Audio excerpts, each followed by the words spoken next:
Today we're going to be talking about steak. It is expensive. It is something that most people can only afford in very special circumstances. And the only reason I have any today is because of a generous donation from my father, actually.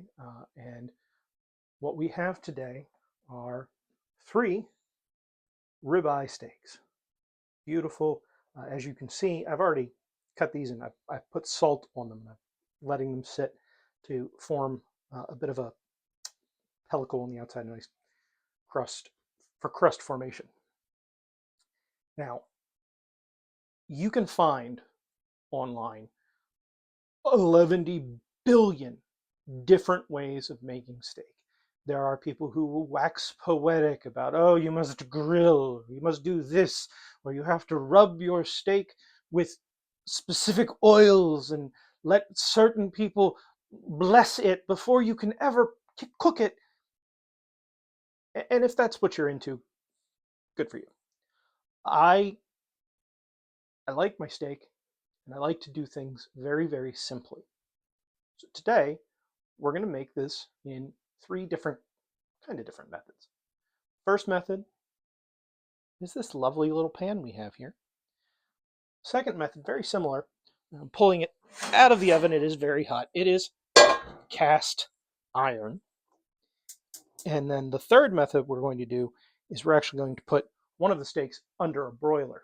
So we're going to try and do it 3 different ways, sort of. First and foremost, I had left the cast iron skillet in the oven at 350 degrees until it got rip roaring hot, and I can feel the heat baking off of it. I've had this pan going now for a few minutes on medium heat as well. We're going to put a small amount of olive oil into each of these pans.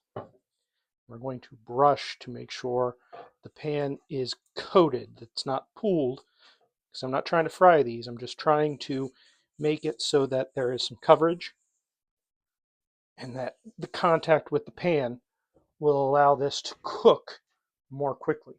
And we're going to take our steaks. We're going to put one here. We're going to put one here. And we're going to let those go for 5 minutes. 5 minutes. And then we'll be back to show you what happens next. Okay, it's been 5 minutes. Let's flip. Of course, you don't want to cooperate. Come here. Look at that lovely crust. Might as well put this on. That also beautiful. What we're going to do next is we're going to take this probe, insert it into the center of the meat, and plug it into this handy dandy thermometer. We want the center of the meat to be about 130 degrees for medium rare. Medium rare is 135 to 145. But once we have got this off of the heat, it's going to continue cooking for a little bit in something called carryover cooking. So we've got our probe set and ready to go. It will give me a nice alarm. See, even though it had a nice crust on it, that thing's only at 68 degrees inside. So it's going to take a little bit of heat to finish off the steak. When it comes out, we're going to wrap that bad boy in foil. I'll show you how to do that when we get back. Well, we have achieved 130 degrees. I'm going to turn this off. And we're going to pull, I don't remember if I said, 350 was what we put the pans in for on the oven. Oh, pull you out here. Come on. Pull you out of here. Then we take steak number 1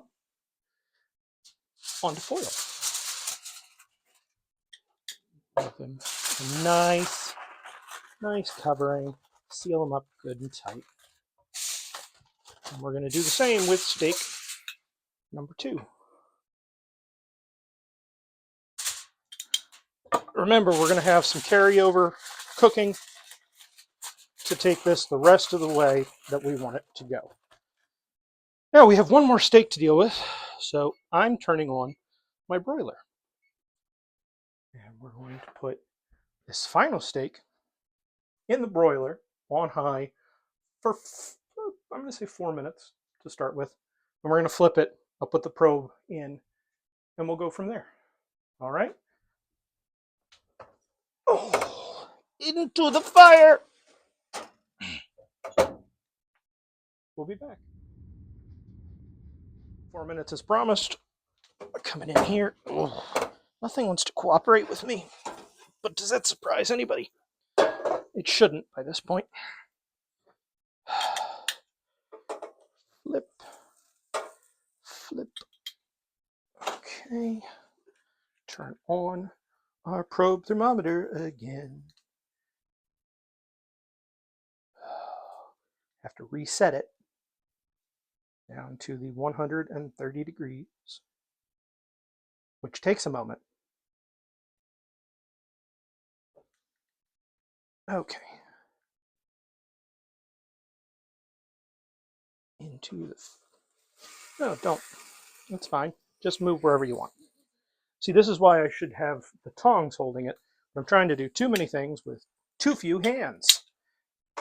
Something that cooks everywhere, I'm sure, can agree on. All right, there we go. And back into the broiler until our alarm goes off. The beautiful thing, I got this just this week on Amazon, is that it has a magnet and it will sit on metal.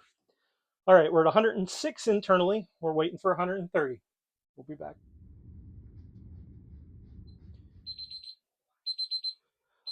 Well, there we go, 130 degrees. Turn this off, get this off of here.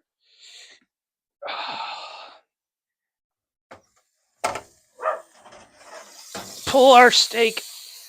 Oh, and that one formed a nice little crust too. Turn that off.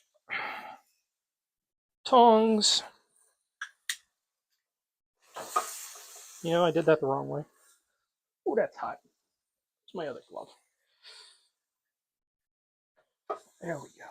This bad boy is also going in foil, where it can rest and finish with the carryover cooking. Now, when it comes to resting, we want to give these guys at least 10 minutes to breathe, to finish the carryover cooking before we try slicing anything.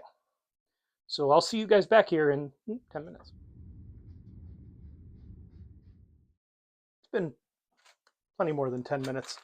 These are still rip-roaring hot to the touch, which is nice. So we're going to take these bad boys, open the foil,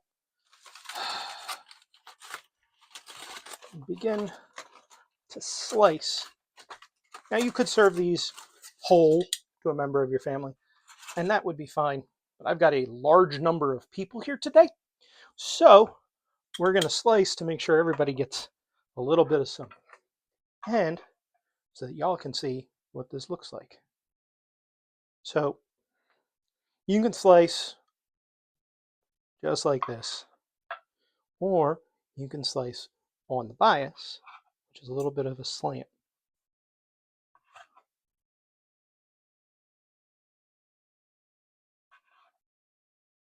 Oh. One thing that resting does, if you can see, there's not a giant puddle of liquid here. There's a little bit, but resting allows it to go back into the actual beef so that the juice is locked into the food you're eating, and it's not all over everything. Can I have a piece now? I mean, sure, let's try a piece. A little bit of fat will cut off. There you go, Madam Camera Person. I will try a piece myself.